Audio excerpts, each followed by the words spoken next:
that is highlighted in that decision. It emphasizes the importance of strict compliance with Order 5 Rule 22B. It is not enough merely just to send an email and say that you have served then in compliance with that provision of the law.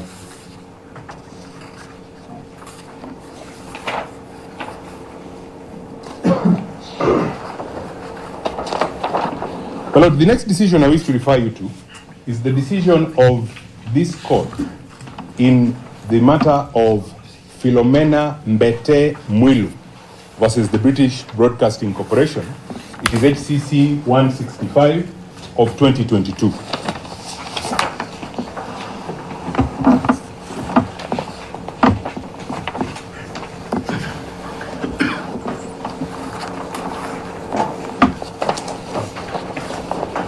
And my lord, at paragraph 23 of that decision, the other matter is which paragraph? The other paragraph was paragraph 17C in its entirety.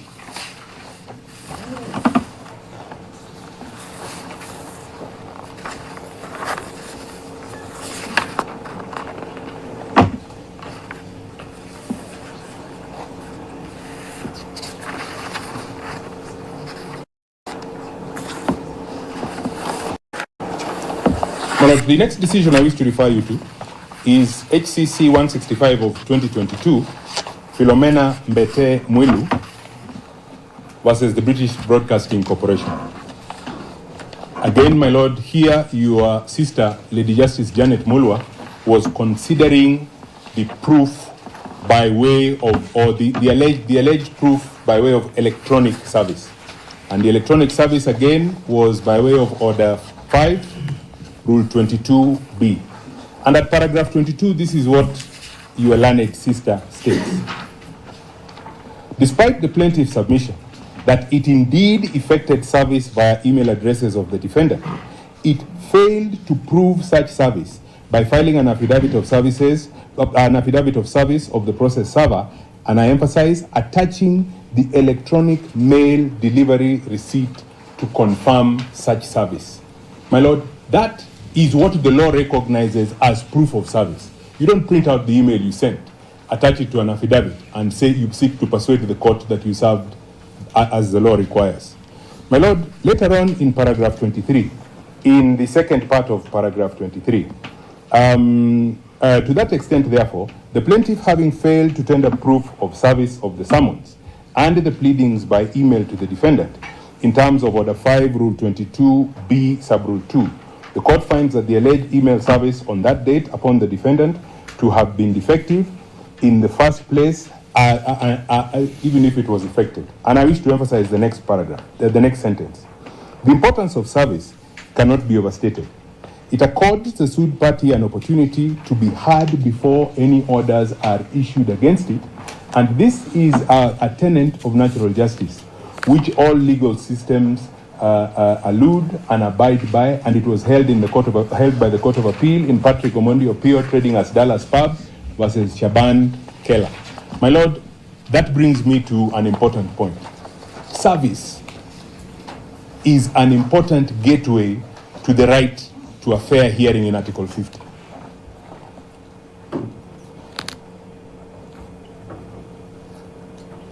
And my lord, I'm sure you have heard the provisions of Article 50 bandied about many times. But I wish to state that, my lord, the obligation or the duty that Article 50 vests is in the court.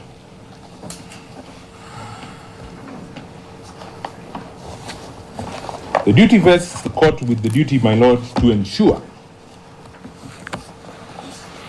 And Article 50, the relevant parts of Article 51 is worded as follows. Every person has the right to have any dispute that can be resolved by the application of law. It is the court that resolves disputes, and it is the dispute resolver that duty is placed on. My lord, service is such an important part of court processes that Order 5 of the Civil Procedure Rules then reserves service to officers authorized by the court. Not anybody can effect service. Only those authorized by the court are able to effect service because of the importance that service plays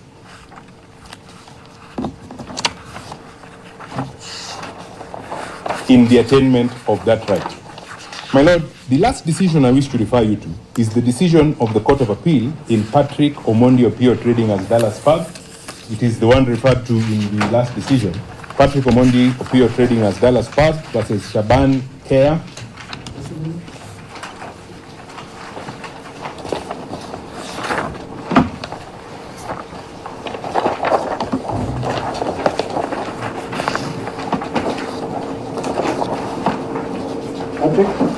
Patrick Omondi Opio Trading as Dallas Pub versus Shaban Care and another, civil appeal number 68 of Already referred to in the earlier matter. But my Lord, I wish to refer to the specific holding of the decision of the Court of Appeal in this matter. And at paragraph 19, the learned judges of the Court of Appeal held as follows. Service of summons accords the sued party an opportunity to be heard before any orders are issued against him or her. That is the essence of the rules of natural justice, which all legal systems applaud. Paragraph 19. My Lord, the Court of Appeal confirmed in this holding that that is the purpose of service.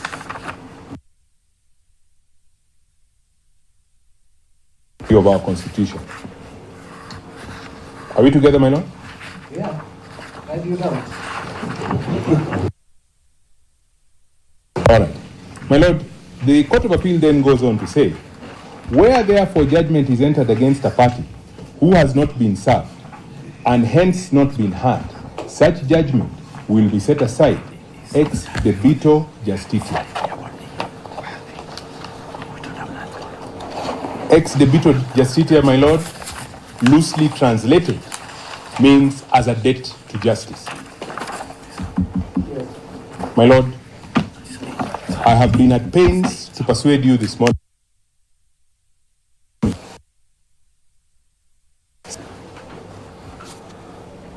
in paragraph 11 of both the supporting affidavits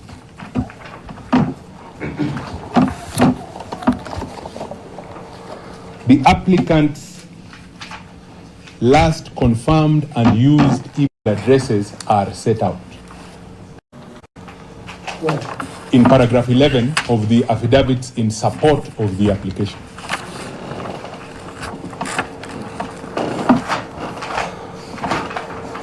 Last used where? I beg your pardon? Last used where? Last used by themselves. Where? I beg your pardon? Okay. That is your application last email used. Yes. By your clients. Yes. Where? It is used by themselves. I have said that. And I have also said, my Lord, that the process server. You see, I don't know where they come. The rule ordinarily was geared towards achieving a certain purpose, that is service. All right? That came about during the period we all know. And I take away the primary rule. Primary rule of physical service remains. Right? Correct. So, the import of that, the petitioner, the parties, not both parties, why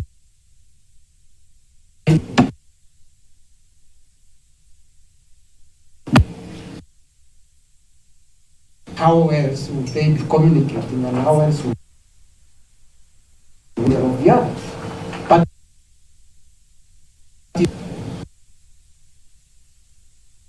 address, and therefore you are just like the last known address when you are serving to the register address that you use last communicated between the parties. So in this case, that's why I'm asking the question. They have listed the email address, communication between who and the who. My Lord, otherwise, if it is their last known address, just like that, I recorded. My Lord, my answer to that question is that Let me just get it. It's for them to say. Which paragraph? Paragraph 11, in both of the application, the averment as to the last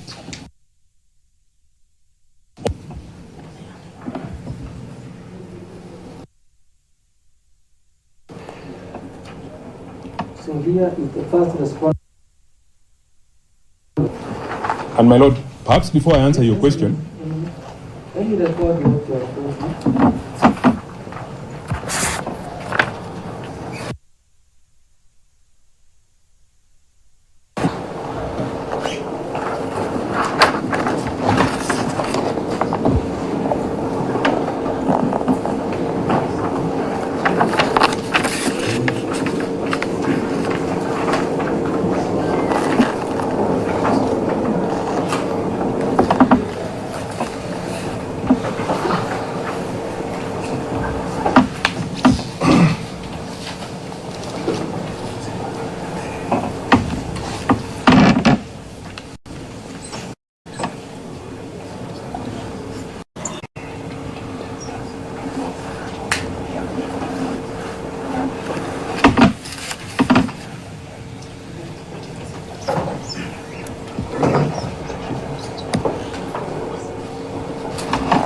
Yes. my Lord, my response to that question is the purpose of service is to personally make known to the other side that either the court has made an order or proceedings have begun. My response to that question, my Lord, is that it is the obligation of the party who chooses to serve electronically to then persuade the court that, and that persuasion can only come in the affidavit of service, that the email address used is the defendant's or the respondent's last confirmed and used email address. That is the obligation of the party seeking to serve by email. Text of the law. Yes, that is the text of the law, and that obligation is not placed on the respondent in this instance, but it is placed on the petitioner who elects to serve by way of email. As your Lordship has correctly pointed out, there are several modes of service. If my memory serves me right, there is substituted service where we can make an application to court and an advertisement is done, and there is email. There is so many ways to serve. Having elected to serve in this way, then it is the obligation of the petitioners to bring themselves within the four corners of the law, and I submit that they have not. My Lord, I wish to state that the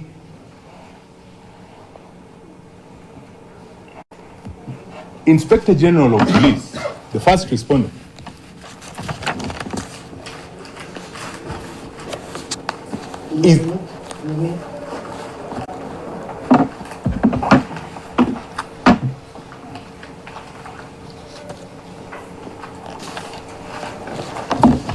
is a different constitutional is established or is provided for the Inspector General of Police. Yes, yes, is established under separate constitutional articles from the National Police Service. I have seen established under separate constitutional articles from the National Police Service. Yes. The National Police Service is established, yes, and the Inspector General is established. Yes. I have seen an attempt by the petitioners in the replying affidavit that I have perused quickly to state that the email address used was obtained from the National Police Service website.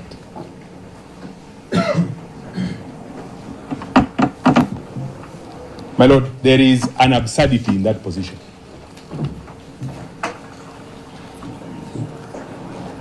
One, the National Police Service is not a party to these proceedings.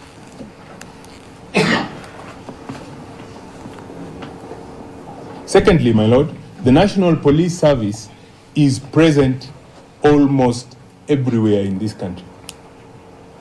If service on an officer of the National Police Service would then be deemed to be proper if that was the manner in which the email address was obtained, then untold havoc would be told.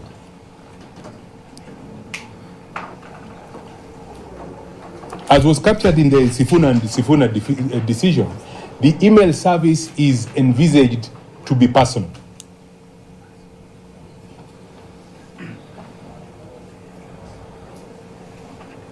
And that mode of service or that mode of delivery or of sourcing of email addresses does not achieve personal service.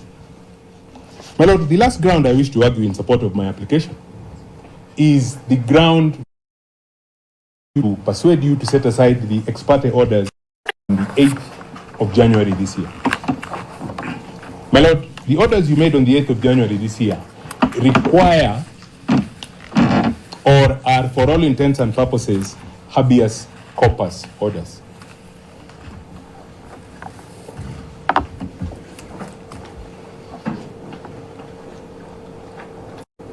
My lord, having issued those orders, the only conversation that remains before you is compliance with those orders.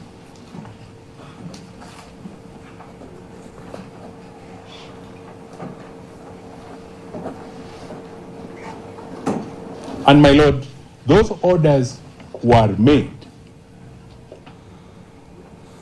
And I submit, my lord, that you only made those orders at the invitation of the petitioners.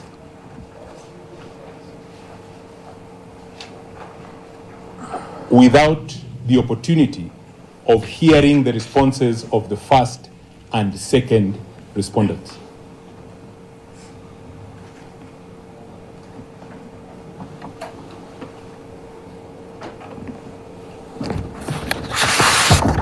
My lord, with those orders in place, there is no terrain left in these proceedings for you to consider the substantive respondents of the first, second, or indeed any of the respondents.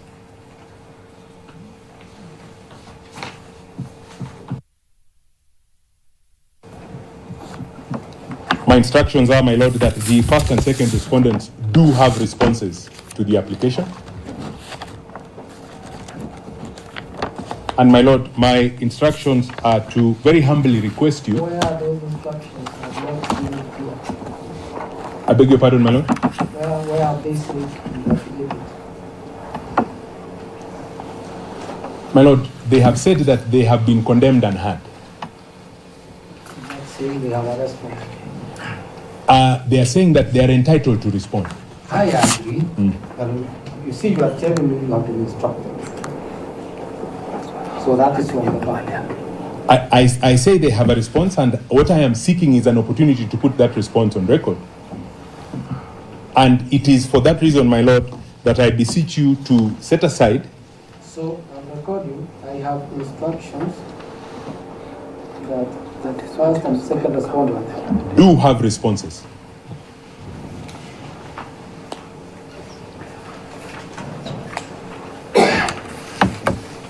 And my lord, prayer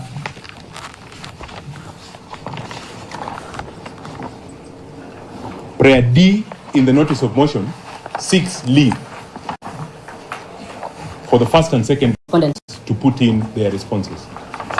And my, yeah. So you are saying you have instructions that they have a response. that they have a response? That's what I've Yes, and my lord, and to beseech you to set aside the ex parte orders you made, so that that response can then find its way to the record, and that your lordship will thereafter have an opportunity to consider both the notice of motion by the petitioners and the responses by the respondents before issuing substantive orders in this matter.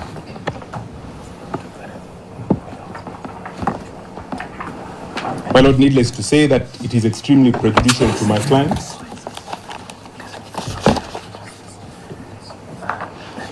for ex parte orders of this magnitude to be issued against them.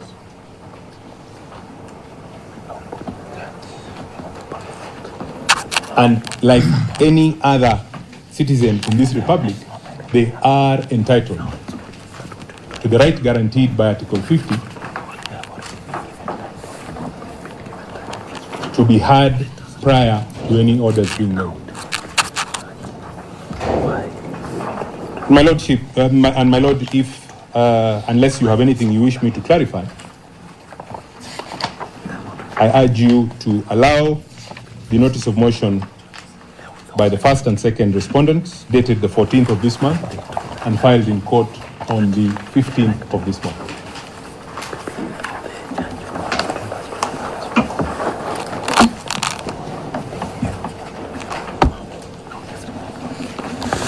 I'm most obliged.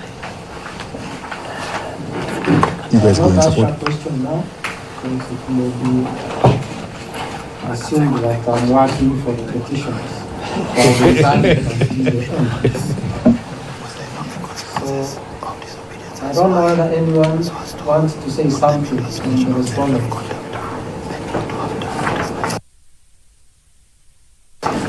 Lord, we can say something. And that is what I'm going to say, my Lord. On behalf of the third respondent, The application I have is for setting aside the orders. yes, And the orders affect your client. remotely, but not What directly. is that remote? My Lord, he is a respondent in this matter. He is not the applicant. I agree. Very well. Stand there. Look at what is before us.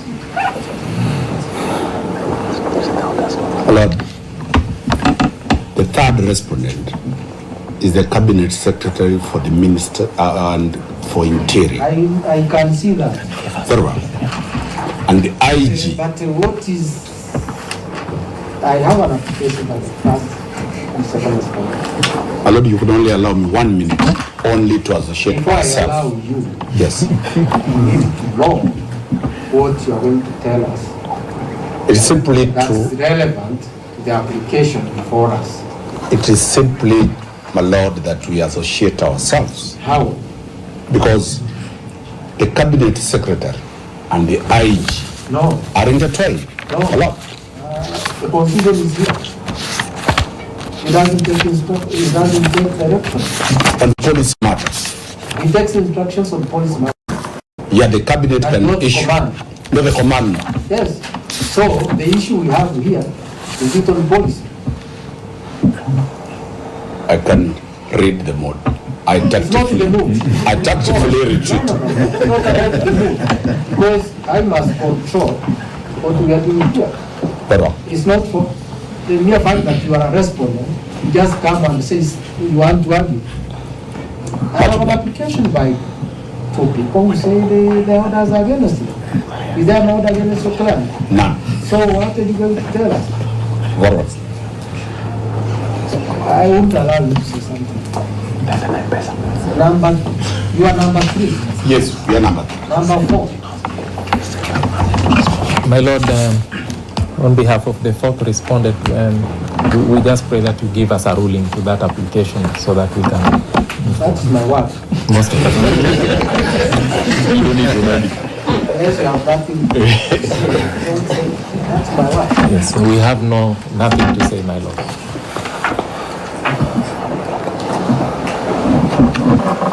So, Mr. Omar, let me record you. You have something to say or nothing to say? And be frank. Because you know the nature of the matter we have to I have nothing to say, my It's Lord. not a job. You're not doing anything for the sake of it. You have an application to set aside.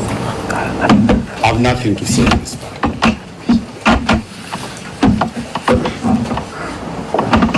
Thank you. So your team has very many people. So who do I record?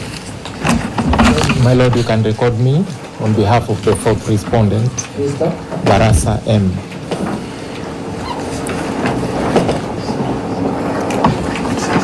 Yes. Yes, my lord, on our part, we will not be making any presentations on that application.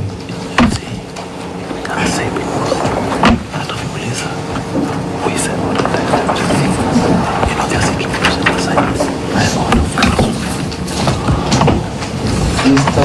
Kuria? Yes, my lord, on behalf of the fifth respondent, I would pray that you grant me 2 minutes to support the application by Mr. Nyamodi. And in doing so, I'll be laying more emphasis on the issues that have been raised at paragraph 12 and 18 of the supporting affidavit of that application. And I have an authority, my lord, which I'd like to submit to court and just make brief submissions in support of that application. You support the application? Yes. That's all you can say? No, my lord, I needed like 2 minutes to just issues of law, which I may need to clarify on behalf. And I'm saying this because I think regarding the question that you're asking my learned colleague, Mr. Dunstan, I believe the issues that I'll be raising, issues to do with the right to be heard, miscarriage of justice, and the public interest are within the domain of the Attorney General under Article 156.6. And if you allow me just 2 minutes, I'll be able to. So are you supporting or opposing the application? I am supporting. And I have an authority, my lord. Yes, madam. Thank you so much. My lord, on behalf of the fifth respondent, I support the application by the first and second That's the only respondent. application you have. Yes, my lord. Let's say you support the application. Yes, my lord, I do support that application. Yes. And in submit on the issues that have been raised at paragraph 12 and paragraph 18, and I will rely Just a minute. Paragraph 12.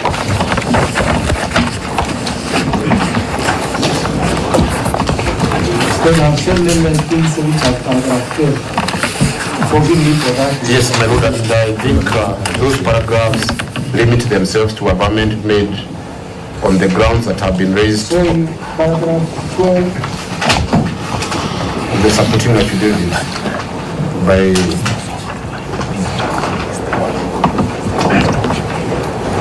You see, that's what I told you guys.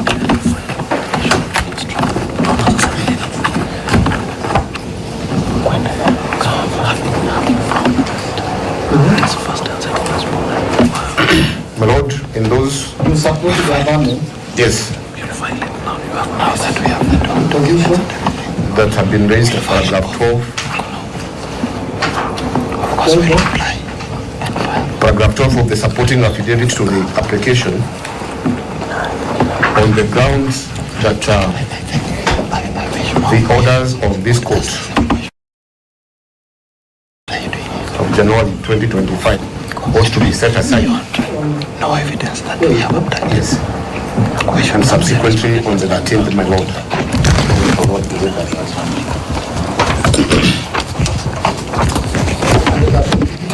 Yes. And my lord, in doing so,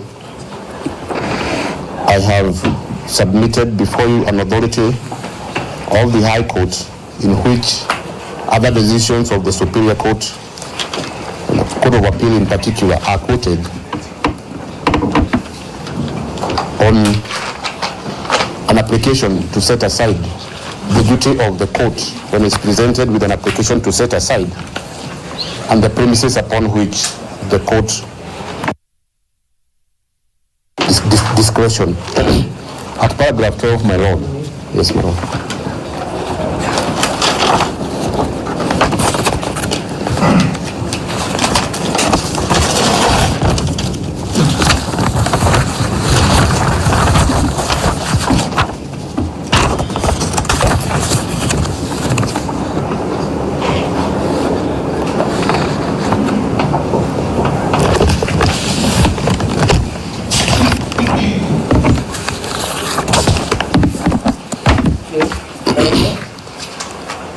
at paragraph 12 of the supporting affidavit to that application. Paragraph 1 of the decision. No, yes, also my lord. I'll be strictly confining myself to, I have highlighted paragraph 49, 52 all the way to 54. Where there is an exposition on what the court is supposed to do in an application to set aside ex parte order. How the court is supposed to that discretion, my lord. Paragraph 49 is on grounds of public interest. And then on the right to do justice to all the parties to the suit.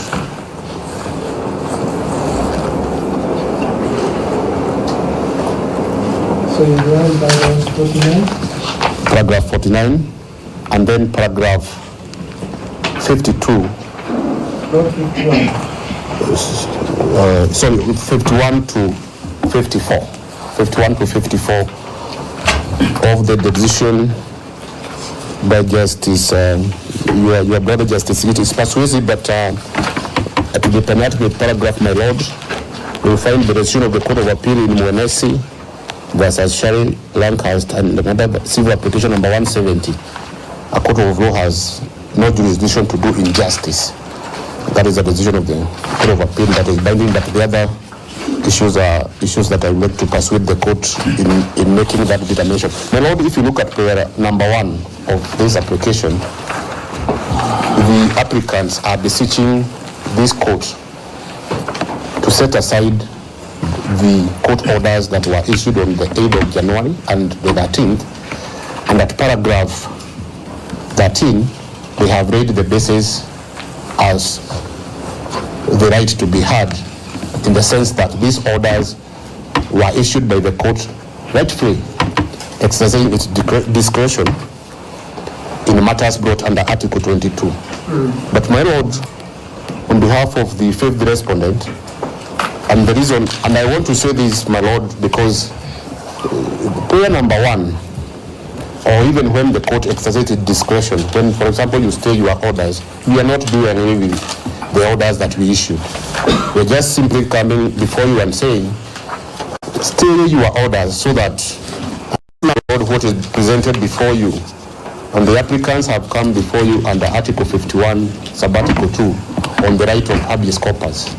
Habeas corpus, my lord, and I want to submit strongly that under Article 25 is one of the non-derogable. The right to be heard is non-derogable, and therefore we are at an equal pedestal when we are exercising our rights, or rather the applicants are beseeching you to exercise your discretion, set aside the orders, or stay at the very best your orders, grant us that limited time to be heard as provided under Article 50. And then, during the inter partes hearing, this court will make an informed decision on how to sustain those orders, or even to vary them, so that each party is put at an equal footing. And these orders, my lord, are discretionary, are in the interest of justice.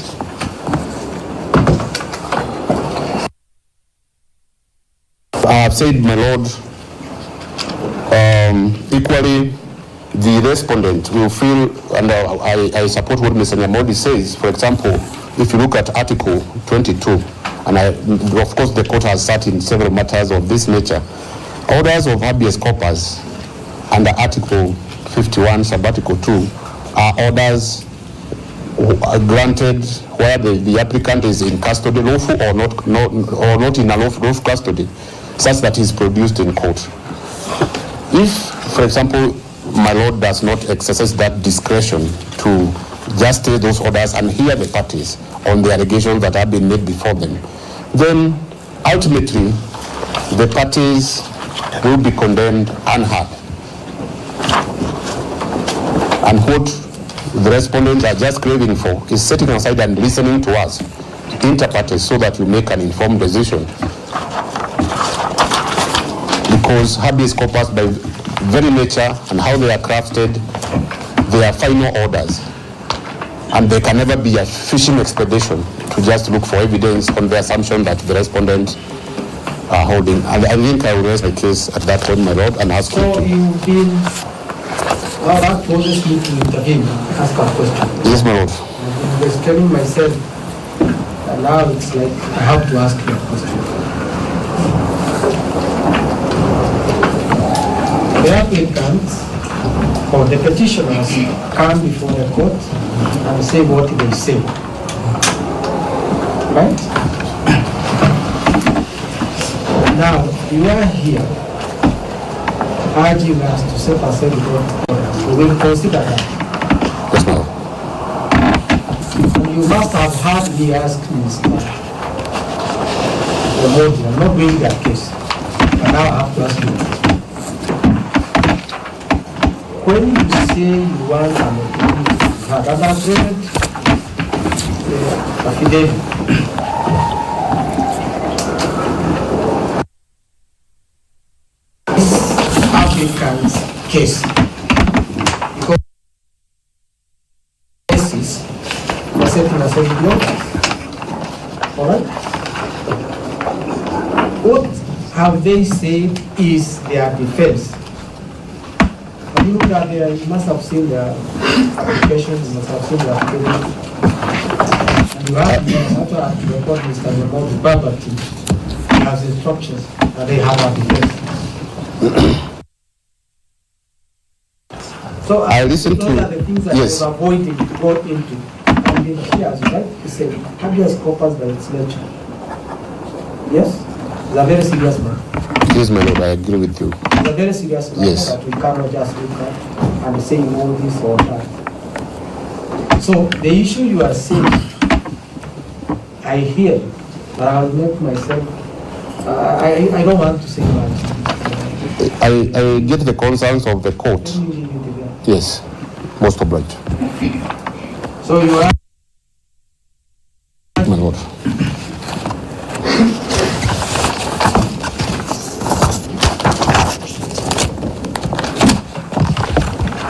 respondent, petitioner, this one. Yes, my lord. For the petitioners, we are asking for just 15 minutes.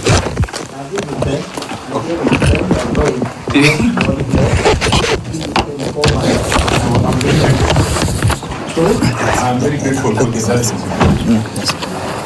So I'm giving them officially that I'll allow depending on the situation. Okay, my lord. Sure, but So firstly, you oppose the application? yes, my lord, we oppose the application. We have since filed and we rely on our replying affidavits sworn on the 16th,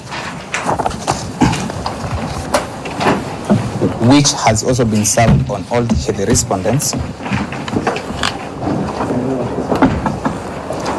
Give me a minute. Okay, my lord.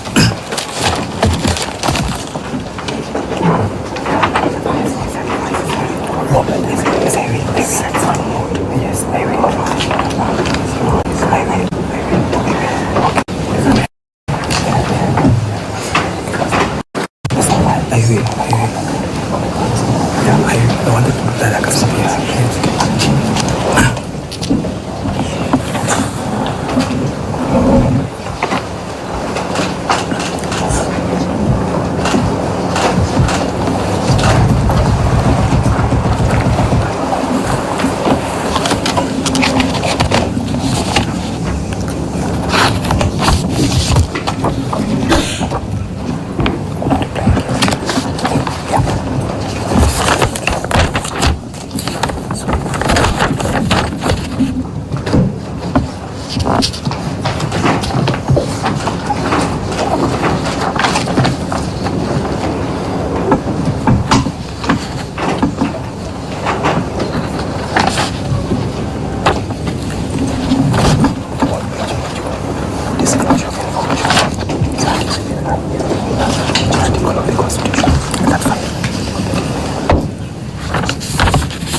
Is allowed, were your plans allowed in?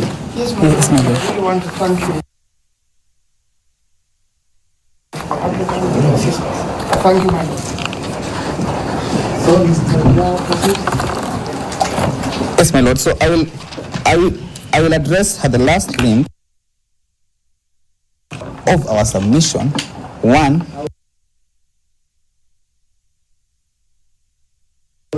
So organize your thoughts. okay. You know the kind of case where you split, you argue a point together and argue a point. Can we do two here, my lord? What? I don't allow. 10 minutes. Yes, my By the lord. time you change positions, No, my lord. 3 minutes have gone. Yes, I will only take three. Put your thoughts together. Yes. These are small matters. Okay. Okay, my lord. I'm giving you a minute to organize your thoughts. Thank you, my lord. Short. That's fine. It's fine. It's fine. That's what I did. Okay, yeah, it's fine.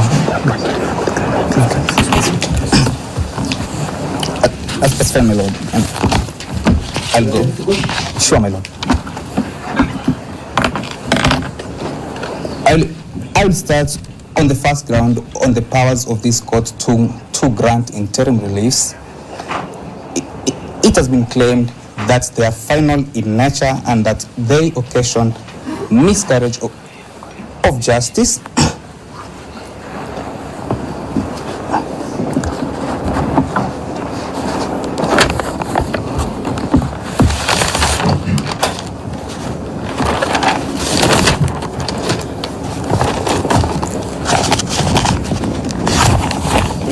My lord, Article 23 of the Constitution grants this court the authority to issue an appropriate relief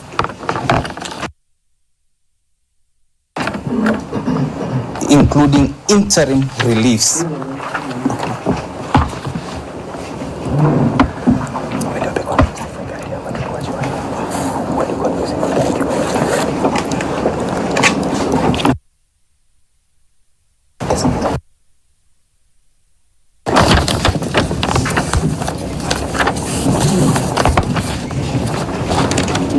Yes, my lord. This court and also the Apex Court, that's the Supreme Court of Kenya, has interpreted that provision in Gatirau Peter Munya versus Dixon Mwenda of 2014, application number 5 of 2014 at paragraph 86, that interim reliefs are issued so as to enforce the Constitution and they are public in nature. Give me a minute, I report.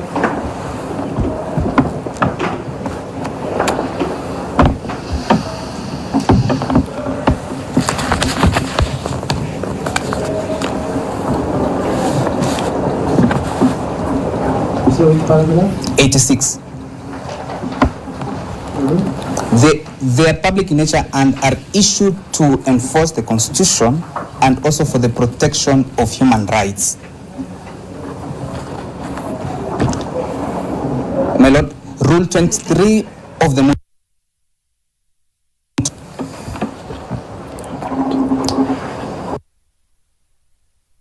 to ex parte interim reliefs. Which rule? 23.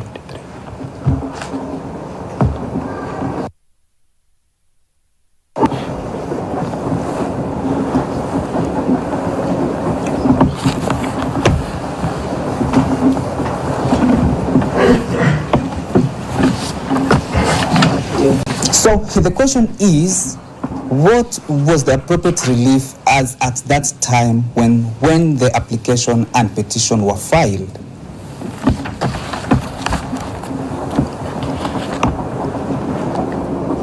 In that application and petition, the first petitioner alleges that the second to fourth petitioners are missing and therefore ask for a habeas corpus order requiring them to be produced.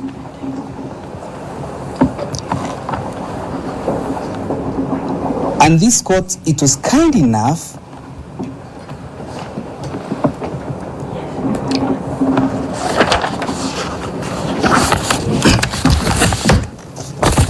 and ordered that they be released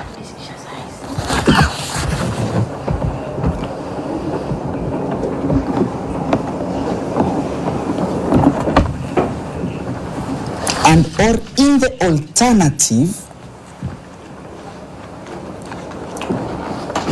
the first respondent and the second respondent to appear in court. Therefore, the question of the right to a fair hearing cannot arise when you have been given a chance to appear and you fail to do so.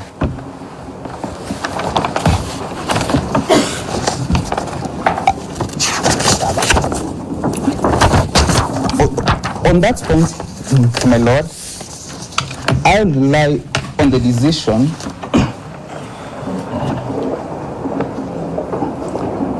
of the ELC courts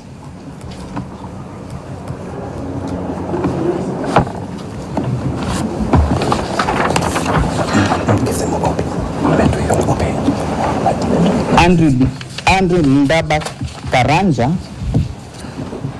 ELC E201 of 2022 at paragraph 66.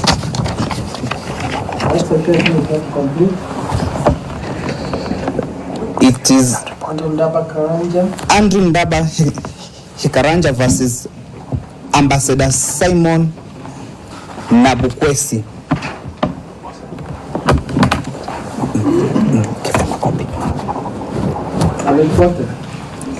It is ELC number E201 of 2022. So I'm saying it is unreported. Yes, it's a recent decision. Sure, my lord. It was delivered yesterday. Yes, it was delivered yesterday. You are not in that.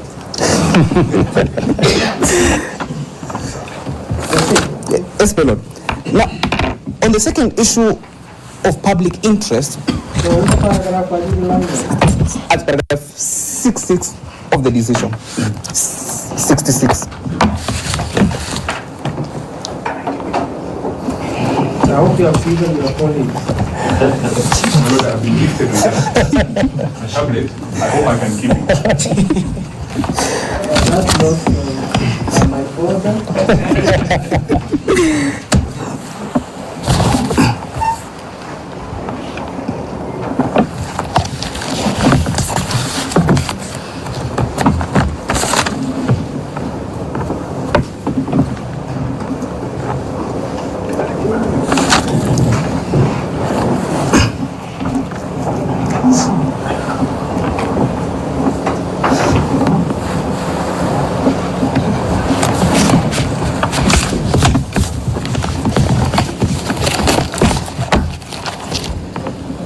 Yes, my lord. Then at the other point is that the public interest lies in lifting the orders as it was advanced by my senior, Mr. Kuria. We submit that that is not the case.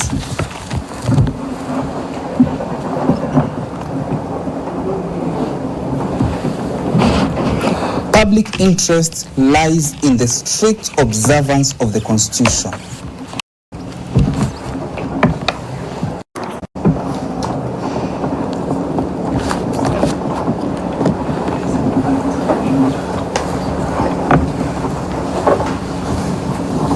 Article 238 lays down the principles of national security, which includes the respect of the Constitution and its values. When the right to life is threatened,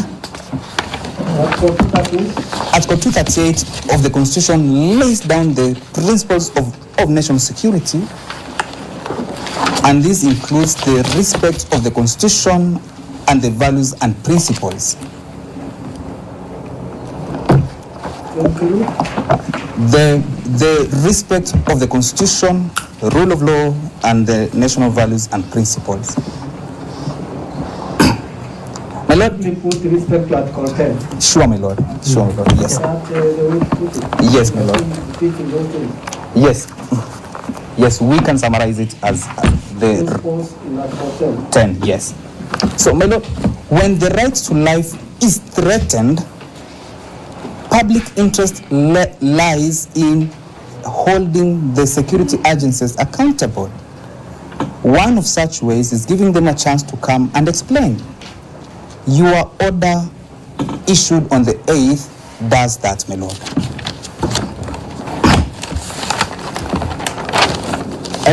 Now I'll go to the second issue on service, where much time has been spent on it.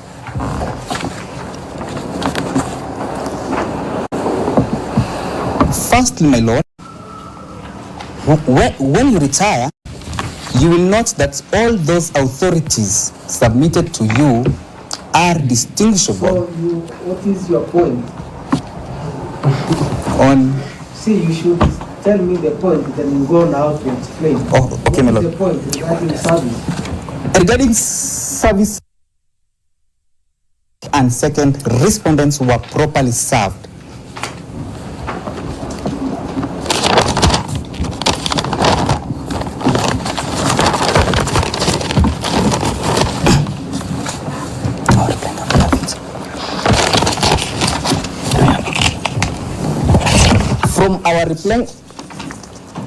From our replying affidavit, my Lord. You can now go to those divisions. Okay, my Lord. Okay. So that you don't lose the Sort of this. So the point that I was advancing is that the authorities submitted before you,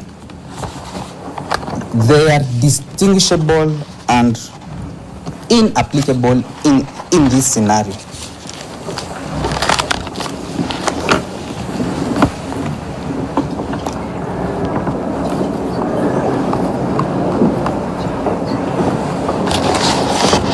We say so, my Lord, because the authorities submitted, they don't touch on service on public officers or public officials or public offices.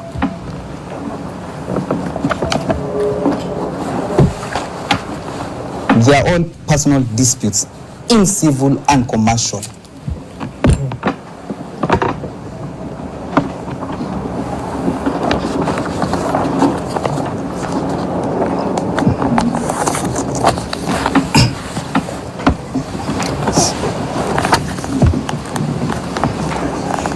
The case here before you is about public officers on whose contacts are publicly available.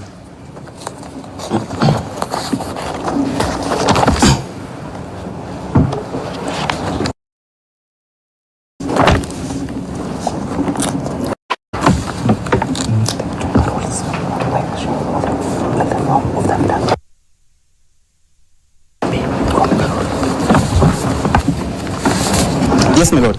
And if you refer to our paragraph 10 of our replying affidavit, the CEO of the first petitioner, Florence Muturi, advised that the Law Society of Kenya has previously served these offices through the same emails. And she refers to the ongoing case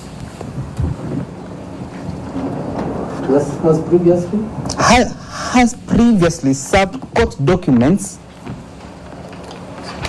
to the same respondents using the same email addresses.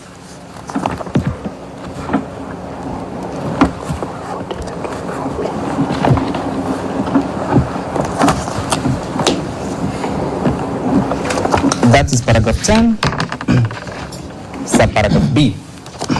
And she lists down the case number. Paragraph 10. She refers to the last known addresses of these public officers. And she avers that when the first petitioner filed High Court petition number E714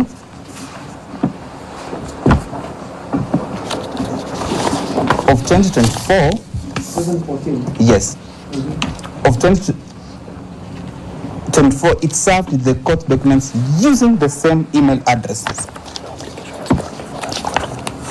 And when the society appeared before your brother, Justice Mamuye, no objection was raised. And my lord, the very same counsel goes on record and was in court that day.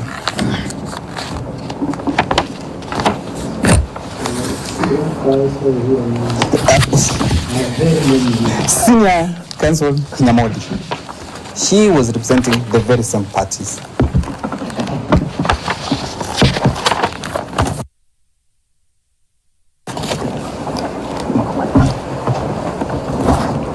And then time was also spent on the contents of an affidavit of service. My lord, when you retire, you will consider a Rule 14.2 Form B of the Mutunga Rules. It provides for the contents of an affidavit of service.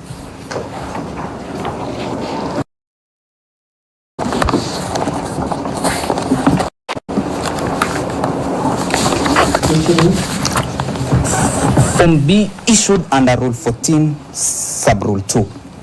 So, to the rules 14C.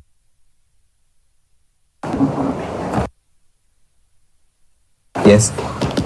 Form B. Sub-Rule 14.2. Yes, my lord. Form B. Form B. Capital B. Yes, my lord. Yes. Yeah. A person serving is only required to address how it was served with no extra requirements of extracts.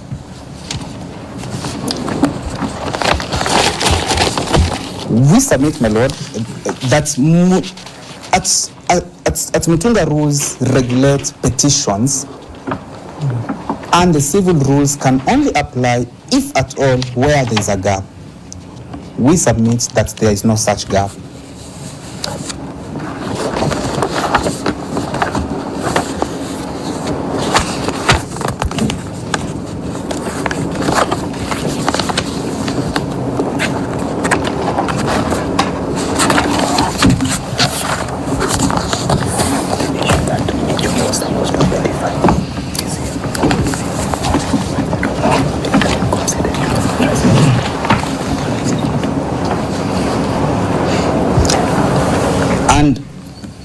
Lastly, my lord, I was just about to ask.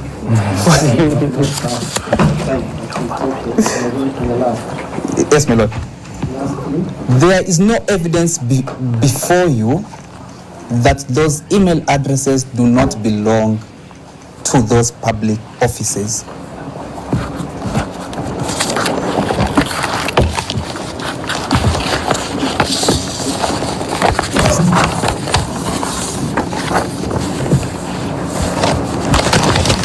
Article 245 of the Constitution establishes the office of the IG of Police and in the National Police Service, and he is the commander. He is the one responsible. that is the first respondent. Respondent. Yes, my lord.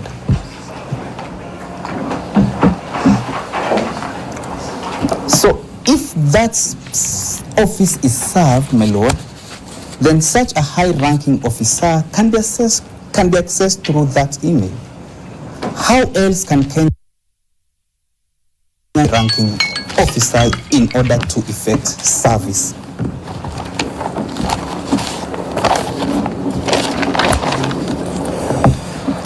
I will end, my lord, by referring to a decision that I am the youngest here on the bar.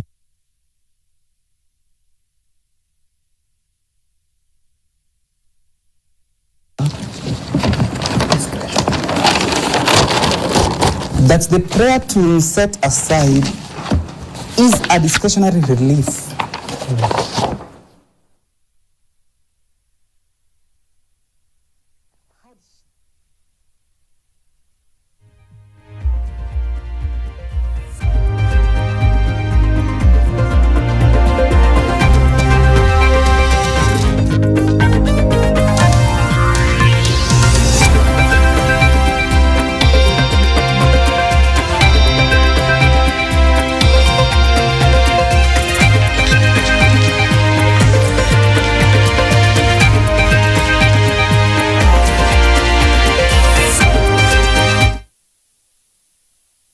Where there is extreme hardship or a miscarriage of justice, my lord.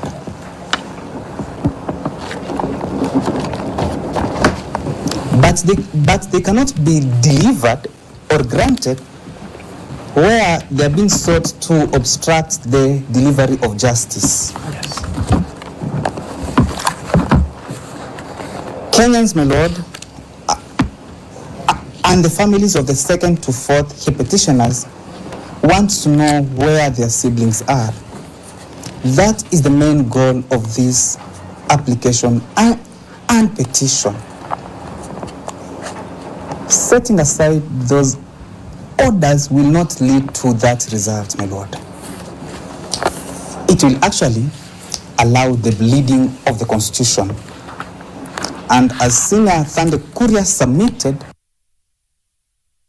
the jurisdiction to do injustice, we submit that the High Court of Kenya established under Article 165 does not have allow for the violation of the Constitution.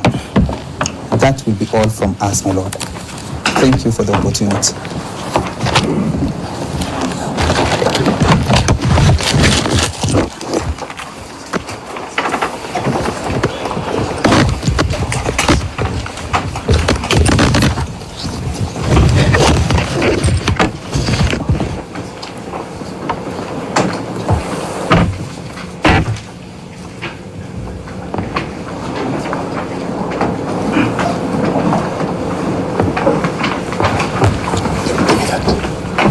So what is your prayer?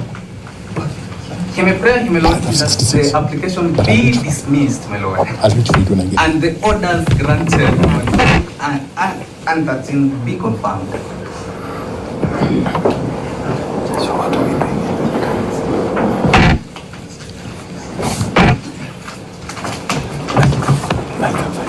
Sorry. I'll take it from you when I'm ready. Mr. Nyamodia, please read. My lord, just to start quickly from the bottom, the decision of Shah versus Mbogo needs to be read together with the celebrated decision of Express Kenya versus Manju Patel.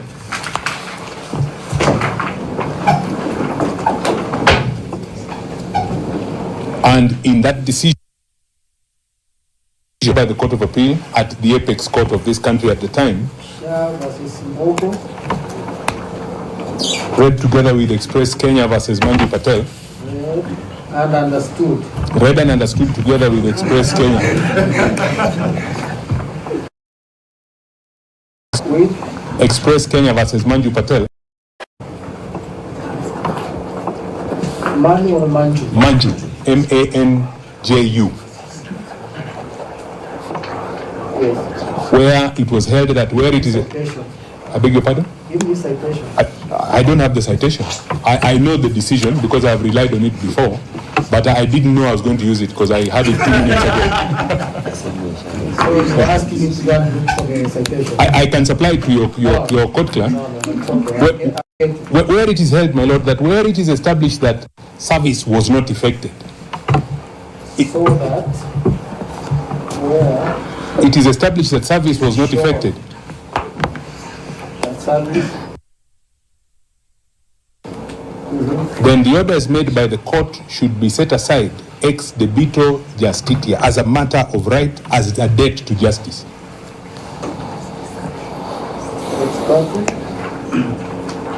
should be set aside. Yes, ex debito justitia. That's what Omondi said. Is it Omondi? The other one he said Patrick. Yes, That is what it says. My Lord, the reference to Rule 14 of the Mutunga Rules As a matter of right. as a matter of right. My Lord, the reference to Rule 14 by learned counsel for the petitioners is an afterthought.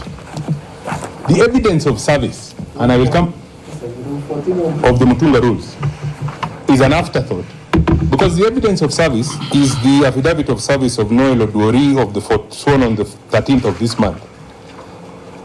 And in that affidavit of service, the law or the procedure directing service, according to the deponent, is Order 5, Rule 22, B and C. Order 5. Rule 22, B and C. And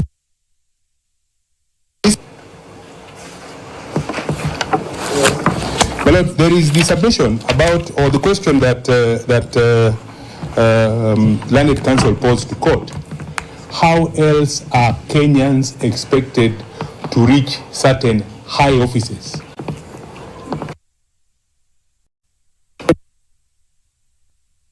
Inferior quality of service that the petitioners have answered. It cannot be then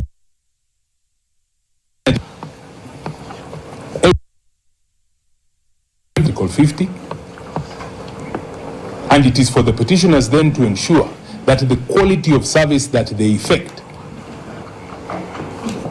complies with Article 50. Everybody is entitled to the protection under Article 50, and I had stated in my submissions in chief that service is the gateway to Article 50. If this quality of service is allowed, what will happen next is that learned counsel will wait for the Inspector General's car to drive by, and he will fling pleadings at it and come to court and ask, but how else did you expect me to get to the Inspector General?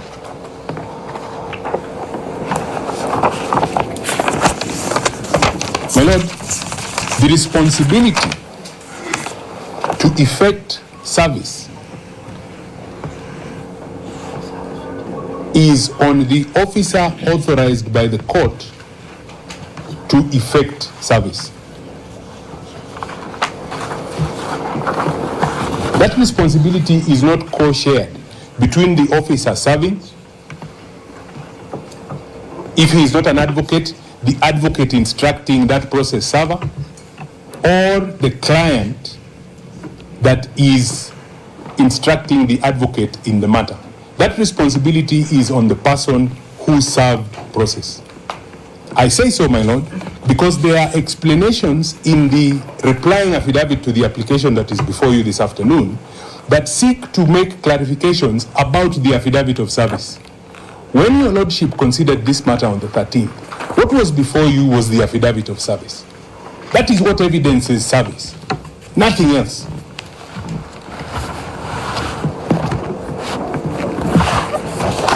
My Lord, paragraphs 12, 14, 15, 16 of the replying affidavit are not contained in the affidavit of service. And because I have submitted that that responsibility is not co-shared, it is important for me to submit that those are not averments by the process server.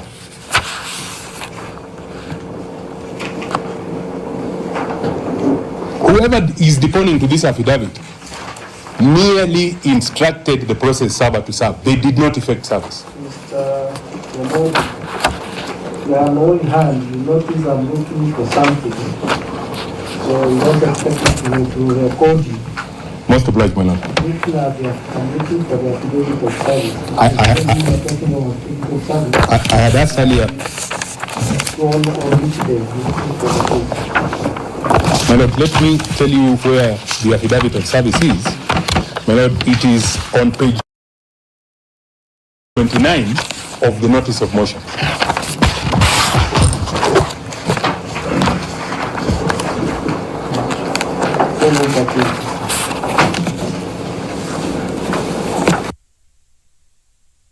Well, that is the proof of service.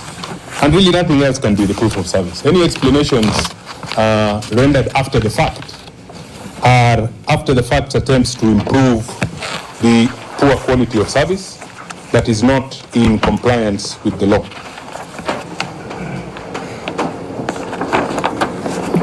My Lord, there was a very innovative submission by my learned colleague that the authorities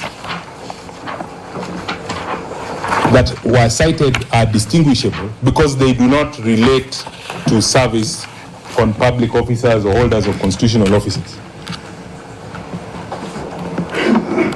Again, I repeat what I have said, and I think I'm saying it now for the third time. Service is the gateway to Article 50. And for that innovative submission to hold water, then Learned Counsel was obliged to put before your lordship that constitutional office or holders or high office holders are then not entitled to the protection under Article 50. Because what he is suggesting is an inferior quality of service.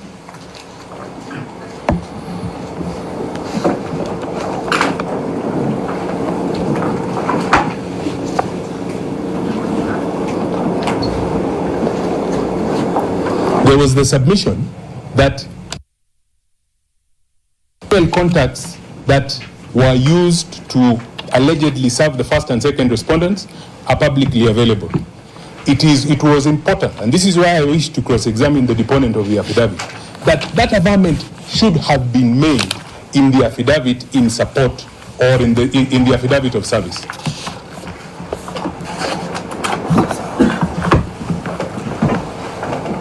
The affidavit of service does not say where those email addresses fall.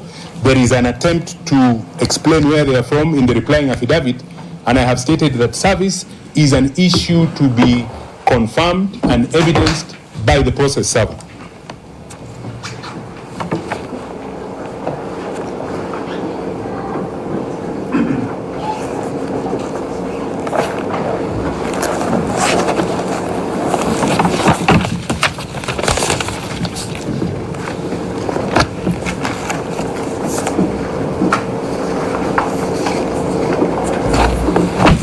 My Lord, circumstances do not give rise to jurisdiction.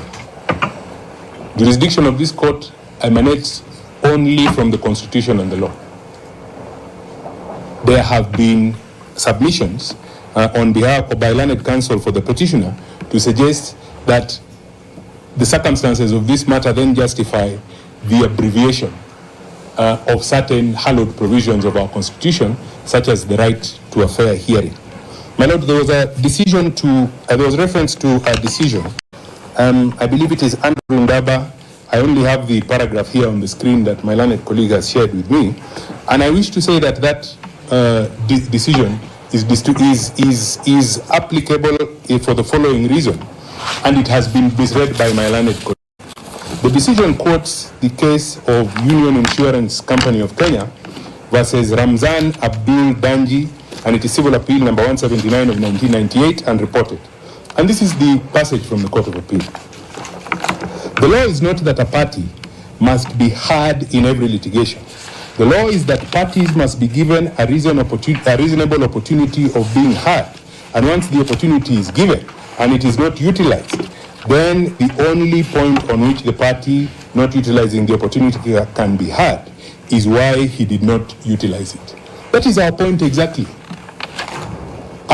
My clients were entitled to an opportunity to be heard prior to the direction that they come to court. The matter does not commence when they come to court. The matter commences when the notice of motion is filed. Are you suggesting by any chance that we cannot at the start of any matter issue some order? Is that what you're suggesting? My Lord, parties are heard before summons are issued. That's what you're suggesting, because as far as I know, the law is when you move, the court has discretion to issue orders that it considers appropriate. So is this your case that in all cases you should not issue any orders until we hear the party? Is that what you're saying? Because it seems like that's what you're supposed to suggest. My Lord, there are two orders that you have issued. There are two orders that you have issued. No, it's not about the orders I've issued. you said the argument was circumstances do not give rise to restriction. My Lord, I want to answer your question by reference to this matter. Go ahead, I'm listening. In this matter, you have issued a habeas corpus, Correct. which has concluded the notice of motion. Yes. You have attend. I am saying that in respect of before the habeas corpus is issued, they are entitled to be heard. And before you direct that they attend, they are entitled to be heard either directly or by counsel. Law says. Article 50. The right to be heard. You know the case. So that now, that's the argument. Can you record it? We submit that before orders are issued habeas corpus and attendance. And attendance. Yes. Are issued. Parties elected to be heard.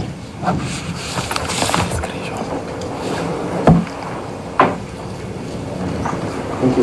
My Lord, I say so for the following reason. And again, it is a matter that is glaring in this issue. And remember, I gave you 5 and your last 5. You collect your thoughts. Let me collect my thoughts. My Lord, that issue is important in this issue because everything is important. It is averred. You are responding. Yes, it is averred in this matter, and it is a submission that was repeated by counsel that the allegation is that the petitioners are missing. Correct. Isn't it? There is no allegation that those petitioners are in the custody of the National Police Service. But your Lordship has then gone on and issued orders to the National Police Service to produce them. And the point I make is that it is important before your Lordship makes an order to produce, to hear the response of all the respondents. Because one of the possible responses to the people are not in police custody. That is from the bank. I'm saying that one of the possible responses. No. We're not talking about security council. This is a response. No, my Lord. I'm not saying that that is the response. So I will say it. I'm not saying that that is the response. I'm saying that my clients are entitled to a response. We are not recording possibilities. Then perhaps, my Lord, what I then wish to kindly request your Lordship to respond. Let me record what you are saying. What I'm saying. The possible. So one of the possible responses upon being heard is that the petitioners are not in the custody of the National Police Service.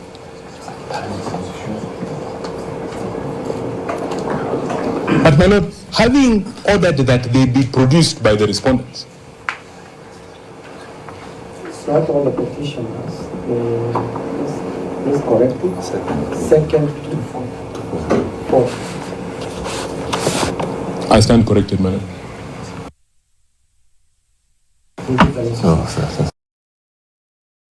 There is a body corporate. That's the submission of the society. Yes. The second to fourth. Because the fifth petitioner is no longer a party. Are not in the custody.